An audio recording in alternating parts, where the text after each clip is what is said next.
There's a girl I know that went off to college, met her college boyfriend her freshman year.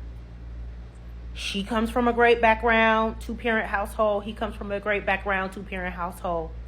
When they met, they both knew that they wanted the lives that they had grew up with, right?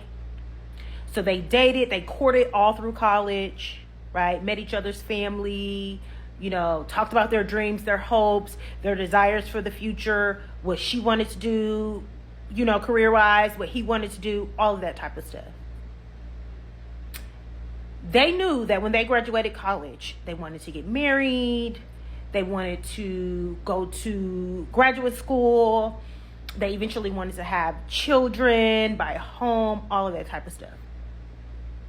And they did all of that. They did all of that.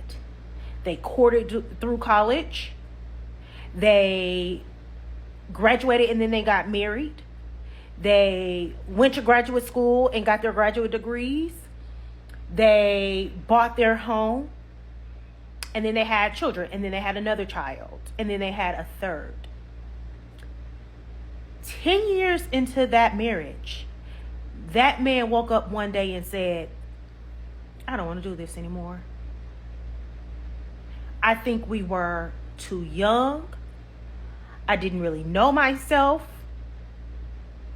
And the person that I am now does not want this. She did everything. She had a plan. She did it how she was supposed to do it. And that man woke up one day, 10 years into their marriage, 15 years after they had been together, because remember, they met their freshman year of college, and told her that actually what I wanted 15 years ago, 10 years ago, I do not want now. They got a divorce. They split up their things. They split up custody. She got her child support. And that man do not see them damn kids. Excellent father when they were married. As soon as he hit them streets, it shifted. It changed.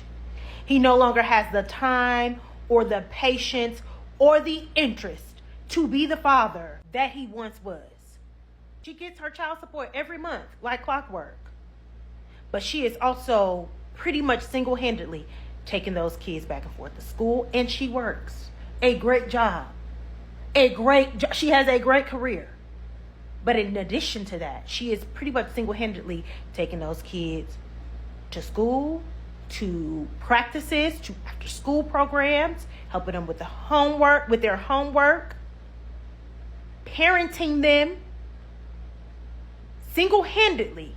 Every once in a while, he swoop in on the weekend and take them to have some fun and then bring them back. Why am I telling y'all this woman's business? Because there are so many women in the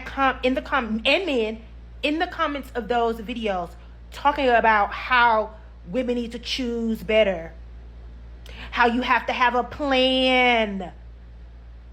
And I don't not agree with that, but the point of my video and the reason I made the video was with this girl in mind. And so many, she's not the only person I know with this story. The reason I made the video is because as much as people tell you not to have a plan B, when it comes to children, right? Because I imagine that it's easy to pivot when it's just you out of a situation like that. But when it comes to children, whether you have a plan with a man or married to a man, if you don't have such a strong desire to be a mother that you are okay doing it alone without any support or with just financial support, if you don't have the wherewithal to do it alone, don't do it. This is literally the pin in the conversation from that video I made about that trend where young women was talking about giving men their first child and the responses in the comments.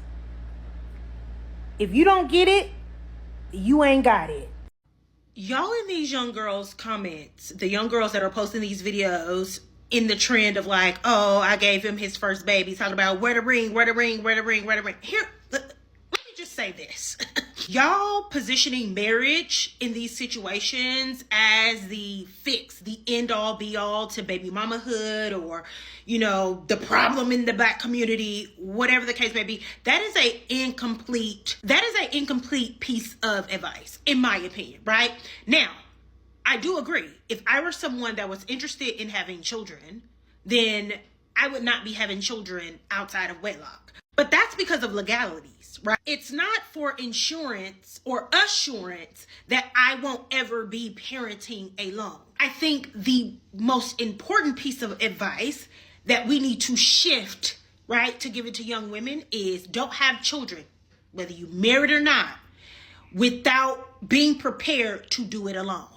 Right? There is no insurance or assurance policy that you won't one day be doing this alone. And if this is something that you don't want to do alone, don't do it. Outside of somebody choosing to not want to be with you one day, whether you married or not, people can leave and break up with you whether you married or not. Marriage is insurance, it's not assurance, okay? But also people die. People get sick. You know, circumstances change. So the piece of advice that y'all should be giving young women is to not do it unless you are mentally prepared to one day maybe be doing it alone. And not that marriage is going to be the end all be all. Because there are so many women out here who were married when they had children, and it wasn't insurance or assurance. Right? And there were so many women out here where it was insurance, but it wasn't assurance. So they may have money from the person that they had kids with because they was married to him, but they ain't there, right? The money is all that they have. Y'all are not saying anything new, anything constructive, right? Y'all are giving that same old feedback that our parents gave and that their parents gave, that their parents gave. You're not going to fix anything with this same old tired ass rhetoric. So, ladies, I would love to know what you think about this situation specifically. So let me know in the comments. Me, personally, I am an antinatalist, which is the philosophy that states that breeding or having children at all is unethical.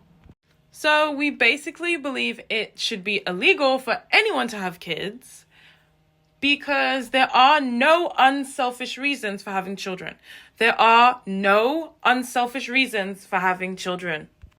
Having kids is a risk to your finances, your physical well-being, and your emotional well-being. And they didn't ask to be here, so why bring them here for guaranteed suffering? Marriage, that's a different story. You can protect yourself and mitigate the risks in a marriage. You can pop in, you can leave, you can exit anytime you want, really. But having kids, you can't throw in the towel on that. You literally have no choice. So personally, I think that no one should be having kids for the benefit of the children and the benefit of the potential parents. But let me know what you think in the comments. Stay pretty, ladies, and thank you to all the new subscribers.